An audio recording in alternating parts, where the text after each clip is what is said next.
If you have not already, please follow me on Twitter at WhatGoingDowney. My DMs are open. I would appreciate it if you sent me actual NFL questions. That way I don't have to deal with all the in-bio bots that populate Elon's platform constantly these days. Got NFL questions? Did not get to them in the mailbag? Hit me up at WhatGoingDowney. From Trey Lawson, do you see Trevor taking less money to keep a solid supporting cast around him, as some reports say? No. That's not how NFL players are doing things these days. And the only time it really happened was at the end of Brady's career. That's the only time it's really happened. Because remember, when Brady was first getting paid, he was still taking top money. It was later on. And I think as you get into second and third contracts, you might see some players start to do that stuff. But look, is Lawrence going to take less than Jared Goff? If he does, that is taking less, as much as $52.5 million might not seem like it. In the end, it is not the player's responsibility to make it so that the team is still good. There are multiple avenues NFL teams can and do pursue to make that happen. So I would, that's the right PR thing to say, but it's up to the team to and they can do it, and they will do it, to make it so they can pay Lawrence what he's worth, etc., and still build a decent team.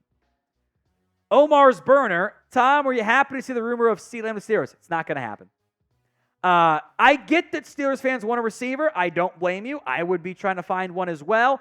I would not anticipate a Brandon Aiyuk, a CeeDee Lamb, a superstar receiver being traded to Pittsburgh. I think some of those Steelers media members have maybe, more the radio hosts, have probably set up some unrealistic expectations there. Lamb's not going to Pittsburgh. I'll drop 2 toasters in the tub if that happens. Alex, are all these quarterbacks really worth the money? Dak, Love, T-Law, Goff. Also, the guys that have been paid are going to pay too, are probably in that conversation too. Honestly, yeah, I'm fine with paying it. Packers fans don't know what it's like to not have a borderline Hall of Fame quarterback, so maybe not the right ones to ask. That's Jags fans. Hey, do you want to go back to trying to find the Blake Bortles era type guys? That's Lions fans had Matthew Stafford. That's Dolphins fans. Hey, want to try going back and trying out a bunch of different John Becks and seeing if it's good enough, and you can build a roster around the cheap quarterback. For most NFL franchises, in fact, almost all of them, the knowledge of having, hey, we have that top 10 or fringe top 10 quarterback is better than going into the unknown and going, we'll see what happens. It's fine paying those guys, backload their contracts so they're not taking up big salary cap hits early on, i.e. don't do what Dallas is doing this year with Dak Prescott, by the way. And then, hey, great, it worked out well, or it didn't work out, then you restart the rebuild. Because what you frankly don't want to do is what the Commanders did. Commanders had a fringe top 10 quarterback in Kirk Cousins. They didn't want to pay him. They let him leave. And they have never been as good since he left. They had the one NFC East injury-decimated year that hardly counts.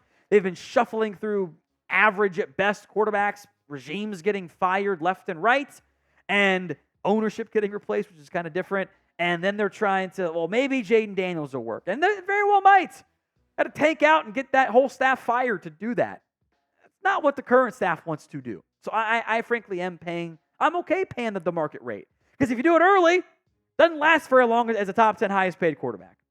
So are you comfortable paying that quote-unquote market rate? You're getting the fish at market rate price. Do you pay it? Y for yes, N for no at the pinned comment. Gavin Powell, what do you think the Darius Slayton contract from the Giants is going to look like? It's a good question. Slayton, I would actually argue, is maybe it's just because it's the quarterback situation and is where he was drafted. You guys realize that he's put up at least 700 yards in 4 of his 5 seasons in the NFL? He's actually been very productive and consistent as a vertical threat. He'll get you right about 15 yards per catch every season. How much you pay that guy, I don't think it's going to be Christian Kirk money. Can you settle in at like $15-ish million per year? Maybe that's the high end of it. But he's kind of in that middle class. And then the Giants are, I think, going to move on from Daniel Jones, so they'll save some money there. But the middle class, much like real life, tends to get a little bit squeezed when you got big-time contracts handed out there for various teams. That's a good question, Gavin, but I think I put the ceiling at about $15 million. C Sporty, what do you think the Niners will do with their wide receiver situation? Who will they keep? I think that they're going to try to pay Brandon Aiyuk, and I think at some point, maybe closer to August, that deal gets done. And then within a year, assuming they pay Aiyuk, Deebo Samuel's on his way out. Whether it's via trade, release, whatever. And then they keep Ricky Pearsall, they keep Jacob Cowing, they keep Juwan Jennings, who I like, and that's kind of your top-end receiving core. And you kind of got some guys, Jennings, who can do some underneath stuff. Cowing can be kind of an undersized, dynamic playmaker if he stays healthy, etc. And I think can be used more downfield than he was this past couple of years at Arizona because he was used downfield at UTEP. And guys like Danny Gray get moved on from this offseason. That requires to pay Aiyuk. I think that does happen. They have the money if they want to because they'll be paying Aiyuk and not paying Deebo. Timing works out pretty well there. But I think this time next year, one of those guys, Aiyuk or Deebo, will not be on the 49ers. Now, speaking of rookies like Ricky Pearsall, the rookie jerseys are available for your favorite NFL team. Everyone except Marvin Harrison still. Chatsports.com/NFL jersey takes you right into the Fanatics site for all the jerseys. You can then find your favorite team. The official numbers are up there where available. Link will be in the comments section and the description of today's show. It's chatsports.com/NFL jersey. Again, over there on the bottom right, you'll see a clickable link as well. Just got to sort by your team or search for your player to find them because it's got all the jerseys up there. So there will be a lot of them. Sean Walsh, will anyone take a chance on Michael Thomas or is his career over? I think somebody will take a chance on him. I don't know who that will end up being. I think somebody's gonna sign him. I would keep my expectations low. He has been unable to stay healthy, and he has not been very impactful when he has been out there, if we're being honest. Corey Childs, do you think the Steelers can use a two-quarterback system? I don't think so. That's not to say that there won't be a package for Justin Fields to utilize those legs and that arm strength, etc. But I think that Russell Wilson will be the starter, quote unquote. I also don't think gonna see a full-on slash roll for Justin Fields, but we'll see how things materialize. I think it's going to be a developmental year and go from there. Epic Jet. What big-name players think will be a trade candidate before the season or by the trade deadline? Guys like Jonathan Allen, Matthew Judon, one of the holdout wide receivers. I don't think the receivers are going to get dealt. Maybe one of Aiyuk or Deebo. I think Deebo would make more sense, but I don't know if the value is going to be available there, at least from the Niners' perspective. I think if a player like Matthew Judon, if the Patriots are bad come trade deadline time, that's someone that starts to make sense. Like, is he going to be there long term? You get some assets back. And the kind of under the radar angle, it allows you to spend in free agency. I think that the Commanders, to an extent, kind of understood the assignment. If they had just let Chase Young walk in free agency, saying, you can get a third of the comp pick, it would have actually been canceled out by all their spending. So if you have the long-term vision and hey, we're gonna be spending money in free agency after we have a down year, better off trading him, get the pick now, and not getting it canceled out via your spending in free agency. Now I think Allen stays. Maybe there are some more pieces in Carolina that end up getting shipped out. I think Miles Sanders is available if anyone wants that contract. But someone like Judon could be a good name to monitor. From Stevie, how about a Tyler Lockett trade? It's doable after June 1st. I kind of think the Seahawks regime wants to let DK and Lockett and Jackson Smith-Njigba go for one more year. Have them all play together. It's a really good receiving core. Helps them evaluate it. It is a new regime to an extent. Obviously, John Schneider's still there. But evaluates Geno Smith. And if he has to play, evaluate Sam Howell as well. Who do you think, because I think Seattle's a decent answer here, who do you think has the best wide receiver room in the NFL? Drop that team name for me in the comments section right now.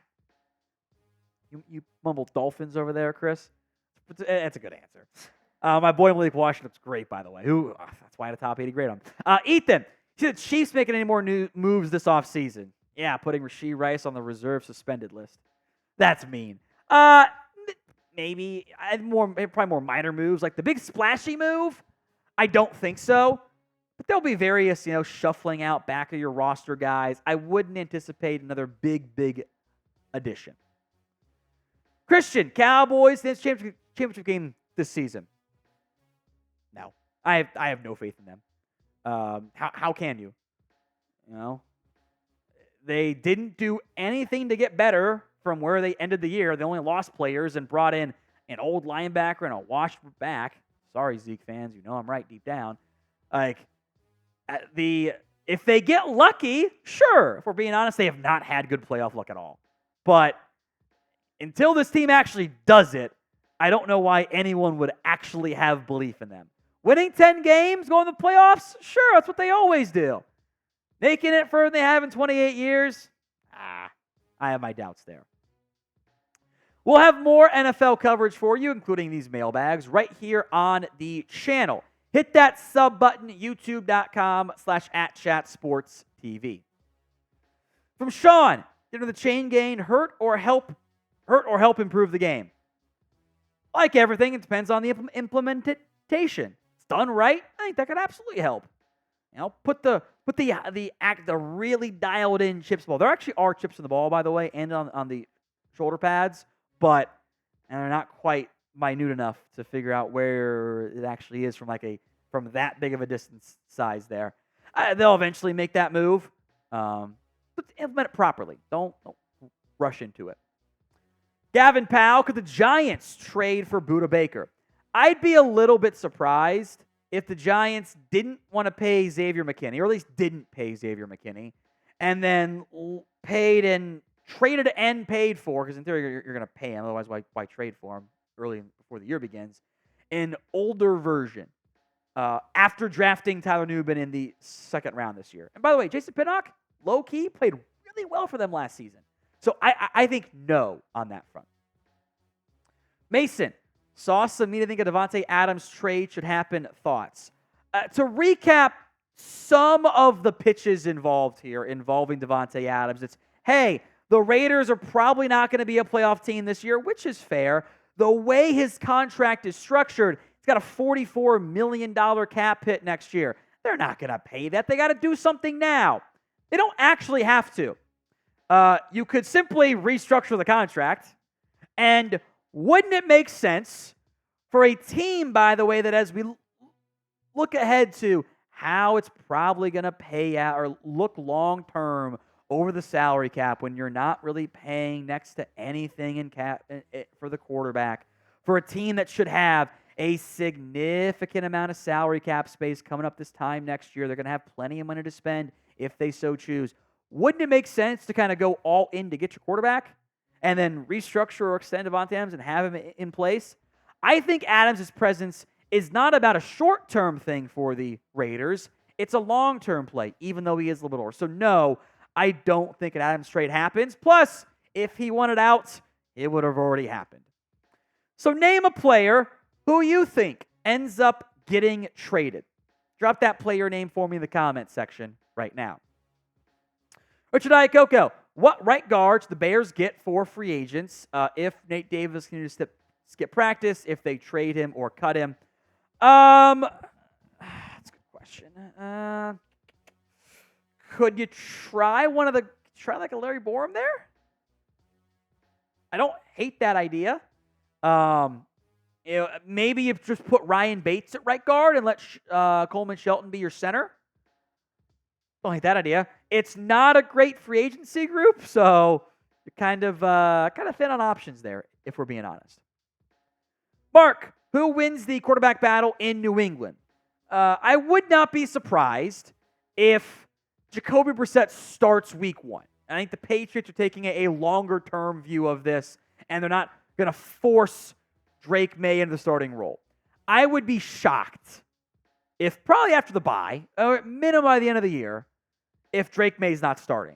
Because I get there are benefits to having the guy not play. I think there's more benefits at some point in year one to putting him out there and letting him go. Let's not do a Tyrod Taylor, Justin Herbert thing where they were just not doing it properly, and it required Tyrod Taylor being stabbed in the lung by the team doctor to get Justin Herbert field. At some point, you will see Drake May out there.